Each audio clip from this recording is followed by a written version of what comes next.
Hello, welcome to the Bill and Kelly Show in the morning. And we got a couple of things to talk about, and we're just going to go over the schedule today. Just in less than a half an hour, Habitat for Humanity TV is going to roll out at 10 o'clock, and they're going to be talking about some things. Wendy Burbridge is going to be coming on as host of that program. And as you know, they've just opened up their Restore.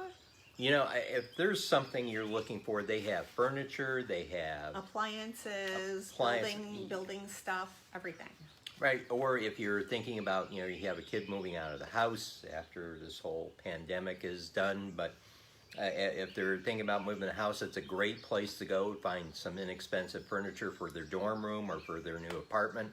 Or if you just want to get a piece of furniture for around the house and want to help out a great cause with the Habitat for Humanity, please give the Restore consideration. We're going to be talking about that in less than an hour. So. Or if you're moving or remodeling or doing something, and you've got furniture or appliances and things that you need to donate, what a great place to give them to. Yeah, definitely. Get that tax credit and help other people at the same time. Then finally at today's schedule at 11 a.m. we have the LGBTQ TV coming on, and Pete Flagg of Crown Point talk about their community and things that are happening in their community, and the events that they've had canceled, the virtual things that they're doing to make up for the events that were canceled, that type of thing, and the rescheduling of Pride. Yeah.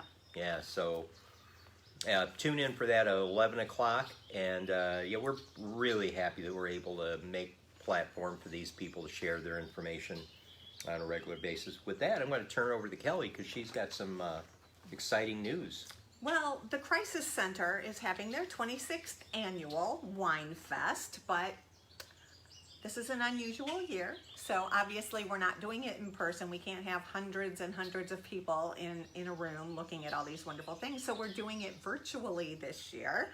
And you can register or donate to the event by visiting winefest2020.givesmart.com, or you can text WineFest2020 to 76278. And the online silent auction will be open for preview on June 1st. And if you register, you'll get notifications to let you know that the preview starts on June 1st, and then the official bidding will be open from June 4th to June 11th, and it will close at 6:30 p.m. on June 11th. Now, I will tell you that on June 11th, between 6 and 6:30, they'll be doing the actual bidding for the biggest items that we have. So you'll get to see what they are, but we're kind of building the excitement for them for that live event from 6 to 6:30 on June 11th.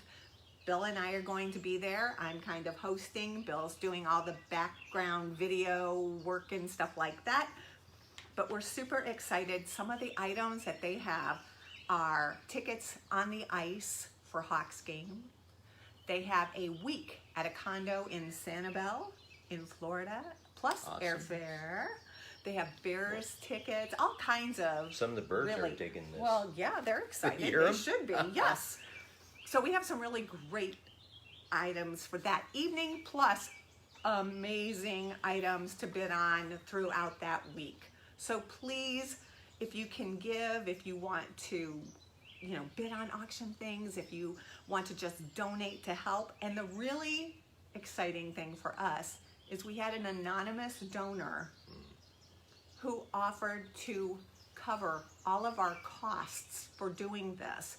So all the costs for sending out invitations, for having GiftSmart do it, for all of these things, they are underwriting that. So 100% of everything we make on this event will go to the kids at the Crisis Center. Which I think is awesome. Yeah. And the Crisis Center is a safe haven for kids that have gone through abuse. They're going through crisis, different kinds of things. And you can join us live for the event via Facebook on June 11th from 6 to 6:30 on the Crisis Center's Facebook page. So just look up the Crisis Center of Northwest Indiana, go to their Facebook page, and you can follow and watch right along with everybody else from 6 to 6:30 on June 11th. And I'm so proud to be a part of the committee for this. I am so proud to be hosting and to be a part of this amazing organization. So I hope you'll join us. They service a lot of at-risk kids in the Gary area. Everywhere, Northwest Indiana. And Northwest Indiana. They just happen to be located in the Gary area. But keep in tune for that. We'll be doing a show specifically about that. And we'll have all the information up again, so you don't have to keep listening to this to write things down. Yeah, we'll put graphics up and put events on our Facebook page, so you don't have to worry about it. So a couple of things I want to talk about. We just turned up this week, and although they were created, we just never paid much attention to them. 2 social media platforms I was going to talk about that. 2 social media platforms to cover areas that we have some high viewer and listenerships in. And that's the Milwaukee-Madison area up in Wisconsin, which I still think is a Packers fan attempt to take over our show. Then we have the Michiana area, Michigan City, all the way up into New Buffalo, St. Joseph, that area. So we open those up. Madison, Milwaukee is blowing up. They love the shows up there. We've had a lot of people on from that area. And we will continue to have people on. And as I've told the folks that we've had on our show, our dream was to go up there and actually do a live show. We will as soon as this pandemic is. So as soon as this pandemic is over, we're going to do that. But what I think is cool is our largest listenership on our podcasts is California. And New York. And New York. Yeah, New York blew up recently. Both sides, which is awesome. But I also love the fact that we have listeners in Ireland, in New Zealand, in England, so that's exciting to me too. And we have one from New Zealand that actually participates in her show periodically. Absolutely, and she's amazing. We've become good friends. Yeah, Robin is great. She and her beautiful children, Cassie and Libby. Yeah, and she's been keeping us apprised of what's going on over New Zealand, which is kind of interesting because they're opening up over there.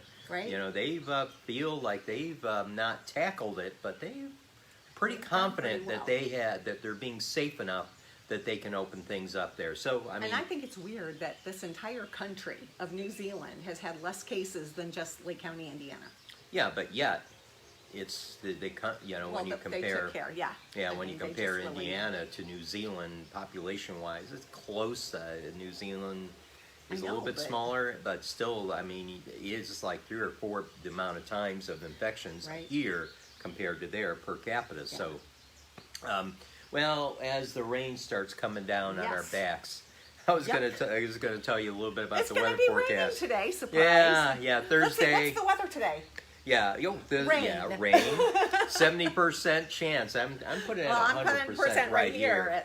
So all the way into tonight. So there's flash flooding alerts out for the northwest suburbs of Chicago. All the way down. Northwest Indiana is moderate. I don't think we're going to get the amount of rain that they will up in the northwest suburbs. But rolling on into Friday, it's going to start clearing up tomorrow a bit. Only 10% chance of rain. Partly cloudy with a high of 75, so it's going to kind of cool down a bit. And then Friday night, again clearing and a high of 54. And this weekend does not look bad. At this point, I just usually stand and smile at the camera. Wait for now. That one isn't bad. Usually, the guy honks his horn at us. Yeah. So Saturday, we're going to have a high of 67. So we're going to be moderate temperatures, partially cloudy, and Saturday night is going to be a beautiful night, 50 degrees, partially cloudy. So you'll be able to see some stars. And Sunday, we're going to start climbing up again, partially sunny. And 69, so really some moderate temperatures coming up. So that's pretty cool. Sunny and not too hot. That's nice. Yeah. So stay tuned. And if everybody wants to know why I love this house so much, besides I love Chesterton, it's great. But I have my birds here. I got a train there. I love trains. I love birds, wildlife, nature, right here. Woo, we've got some visitors, repeat visitors. We have a Pidge. We have Pidge. Who is I think it's a domesticated pigeon. He's got a band. He's banded, but I mean, not just because he's banded. He's not like the regular pigeons you see that hang out under the viaducts and everything Mm-hmm. like that. He's beautiful, and he's the only one. He just comes here and hangs out with the mourning doves and everything. But Yeah, when the grass love grows when he in, we ought to comes. just do a show on birds. I know that'll be awesome. Oh man, we I love my little pidge. red winged. What are those? critters? Red-winged blackbirds, Red-winged and blackbirds. grackles, and Oh man, red-headed woodpeckers, blue jays, goldfinches. real birdie here. Tufted titmouse. So got Well, it all. with that, we'll let you guys go. Again, there's a lot going on. We look for our schedule for next week. We got a lot going on. And get out there and vote. All reminder, Oh, yeah. we have early voting Early all the voting way going through on. in both Lake County and Porter County. And Porter County has mobile voting, which is kind of unique. So go to the Porter County election board on the Porter County site and look for the election board and find out where the mobile voting is going to be, which I think is kind of a neat idea. And then also look at the early voting sites. June 2nd, reminder, is the primary date. That is when you, if you haven't voted Gotta yet, vote. you should get in there and vote. Got it. And please investigate make your the voice candidates heard. out there, you know, and make sure they represent you, what you believe, whether you are a Green Party, whether you are progressive, whether you are conservative. Make sure whoever you vote for represents your Your belief systems, what you believe in, what you want them to What you represent wanna you. see. And that's true, and make sure that you feel like they're going to do that. So look at the way they run their campaign. I can't say more than that. And but with that, we'll Hey, James. let you go. And this time, I promise I'll only say it once and actually do it. Bye for now. Thanks, everybody. Bye-bye.